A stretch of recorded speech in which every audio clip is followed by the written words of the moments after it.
সুন্দর উপমার মাধ্যমে শ্রী শ্রী রামকৃষ্ণদেব আমাদের এক অমূল্য শিক্ষা দিয়েছে। দক্ষিণেশ্বরের ভবতারিণী কালী মন্দির, সন্ধ্যার আবছা আলো ধীরে ধীরে নেমে আসছে চারদিকে।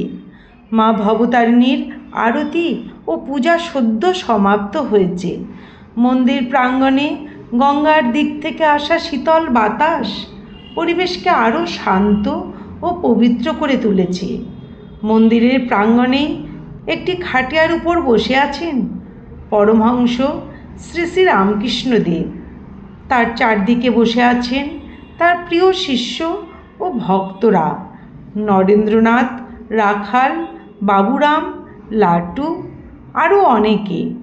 সকলেই অধীর আগ্রহে অপেক্ষা করছেন কখন ঠাকুরের মুখ থেকে ঝরে পড়বে সেই অমৃতসম বাণী। কিছুক্ষণ নীরব থাকার পর একজন ভক্ত শিষ্য বিনীতভাবে জিজ্ঞাসা করলেন, ঠাকুর, আপনি প্রায়ই বলেন যে ঈশ্বর সব জীবের মধ্যেই আছেন। যদি তাই হয় তাহলে কি সকল মানুষকে সমানভাবেই বিশ্বাস করা উচিত? দুষ্ট লোকদের থেকেও কি সাবধান হওয়ার প্রয়োজন নেই? প্রশ্নটি শুনে ঠাকুর মৃদু হেসে উঠলেন। তারপর স্নেহভরা কণ্ঠে বললেন, হ্যাঁ রে, ঈশ্বর তো সকলের মধ্যেই আছেন, কিন্তু তাই বলে সকলের সঙ্গে একরকম ব্যবহার করতে নেই। যেমন সব জলই জল, কিন্তু কোনো জল পান করার জন্য, কোনো জল স্নানের জন্য, আবার কোনো জল স্পর্শ করাও ঠিক নয়। তেমনি মানুষের মধ্যেও ভেদ আছে। তোদের একটা গল্প বলি, মন দিয়ে শোন, তাহলেই সমস্ত প্রশ্নের উত্তর পেয়ে যাবি। সবাই তখন আরও মনোযোগ দিয়ে ঠাকুরের দিকে তাকালো। ঠাকুর বলতে শুরু করলেন, এক গভীর অরণ্যের মধ্যে একটি আশ্রম ছিল। সেখানে একজন মহাজ্ঞানী গুরুদেব তার শিষ্যদের ধর্ম ও আধ্যাত্মিকতার শিক্ষা দিতেন। একদিন তিনি সকল শিষ্যকে বললেন, মনে রাখবে, এই জগতের প্রতিটি জীবের মধ্যেই ঈশ্বর বিরাজ করেন। গাছ, পাখি, পশু, মানুষ সবখানেই তার বাস। তাই সকলকেই শ্রদ্ধা করবে। শিষ্যদের মধ্যে একজন যুবক এই উপদেশটি খুব গভীরভাবে হৃদয়ে ধারণ করল। সে ভাবল, এখন থেকে আমি সব কিছুর মধ্যেই ঈশ্বরকে দেখব। পরদিন সকালে গুরুদেব সেই শিষ্যকেই জঙ্গল থেকে জ্বালানি কাঠ সংগ্রহ করতে পাঠালেন। বনের পথ ধরে সেই শিষ্য এগিয়ে চলেছে। চারিদিকে পাখির ডাক, গাছের পাতার মৃদু শব্দ। হঠাৎ দূর থেকে ভেসে এলো মানুষের চিৎকার, সাবধান, পথ ছাড়ো, পালাও সামনে থেকে, পাগলা হাতি আসছে। কিছুক্ষণের মধ্যেই দেখা গেল একটি বিশাল হাতি উন্মত্তের মতো ছুটে আসছে, আর মাহুত প্রাণপণে চিৎকার করে সবাইকে সরে যেতে বলছে। পথে থাকা লোকজন প্রাণ ভয়ে যে যেদিকে পারল দৌড়ে পালাতে লাগলো। কিন্তু সেই যুবক শিষ্যটি এক জায়গায় স্থির হয়ে দাঁড়িয়ে রইল। সে মনে মনে ভাবল, গুরুদেব তো বলেছেন সব জীবের মধ্যেই ঈশ্বর আছেন। এই হাতির মধ্যেও নিশ্চয়ই ঈশ্বর আছেন, তাহলে আমি কেন পালাবো? আমি তো হাতিনারায়ণকে প্রণাম করব। এই ভেবে সে হাত জোড় করে দাঁড়িয়ে রইল পথের মাঝে। এদিকে হাতিটি ক্রমশ কাছে চলে এলো। মাহুত আবার চিৎকার করে বলল, ওরে সরে যা, বাঁচতে চাইলে পথ ছাড়। কিন্তু শিষ্যটি একটুও নড়ল না। মুহূর্তের মধ্যে হাতিটি তার কাছে পৌঁছে গেল। বিশাল সুর দিয়ে তাকে তুলে নিয়ে রাস্তার পাশে ছুঁড়ে ফেলে দিল। প্রচণ্ড আঘাতে যুবকটি গুরুতর আহত হলো এবং অজ্ঞান হয়ে পড়ল। শরীরের নানা জায়গায় ক্ষত হলো। কোনো মতে সে প্রাণে বেঁচে গেল।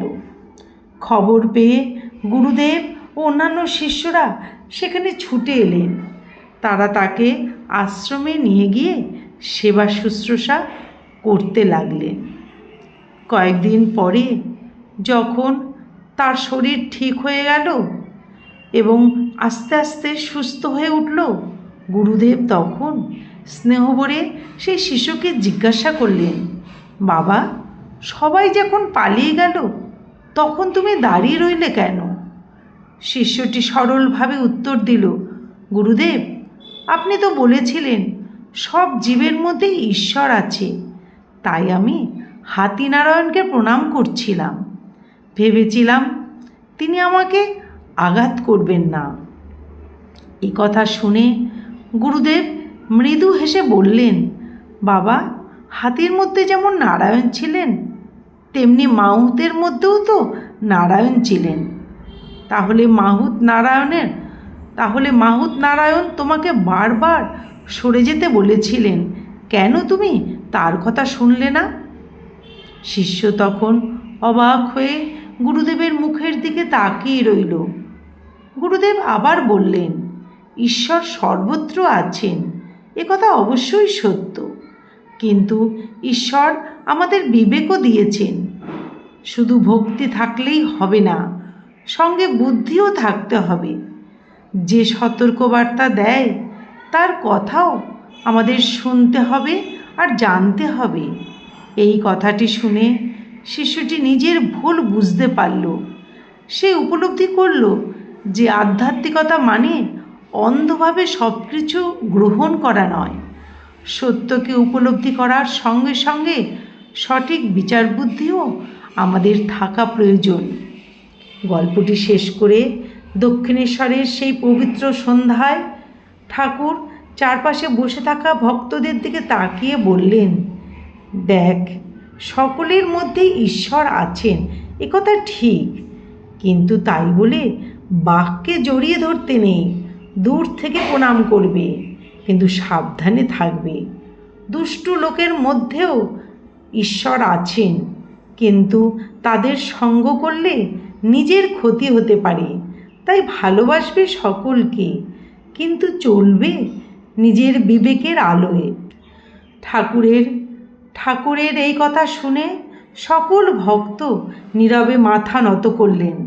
গঙ্গার বাতাস তখনও বইছে, সন্ধ্যার আকাশে ধীরে ধীরে অন্ধকার নেমে আসছে, আর সেই নীরব পরিবেশে যেন সকলের হৃদয়ে এক নতুন শিক্ষা জেগে উঠল। ভক্তির সঙ্গে বিচারের সমন্বয়ই হলো প্রকৃত ধর্ম। ঠাকুরের এই ছোট্ট গল্পটি আমাদের এই শিক্ষা দেয় যে জীবমাত্রেই ঈশ্বরের প্রকাশ আছে, তাই সকলের প্রতি শ্রদ্ধা ও করুণা রাখা উচিত, কিন্তু সেই সঙ্গে সৎ অসৎ বিচার করার শক্তিও প্রয়োজন। অন্ধবিশ্বাস নয়, বিবেকের আলোয় চলাই প্রকৃত জ্ঞান। যে ভক্তি মানুষকে সচেতন ও কল্যাণের পথে নিয়ে যায়, সেই ভক্তি হলো সত্য ভক্তি। জয় মা ভবতারিণী, জয় গুরু শ্রী শ্রী রামকৃষ্ণদেব।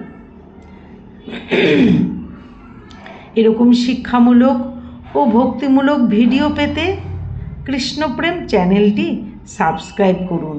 ভালো লাগলে কমেন্টে লিখুন, জয় ঠাকুর, জয় মা ভবতারিণী। আপনারা সবাই সুস্থ থাকুন, আপনারা সবাই সুস্থ থাকবেন, ভালো থাকবেন। নমস্কার, ধন্যবাদ।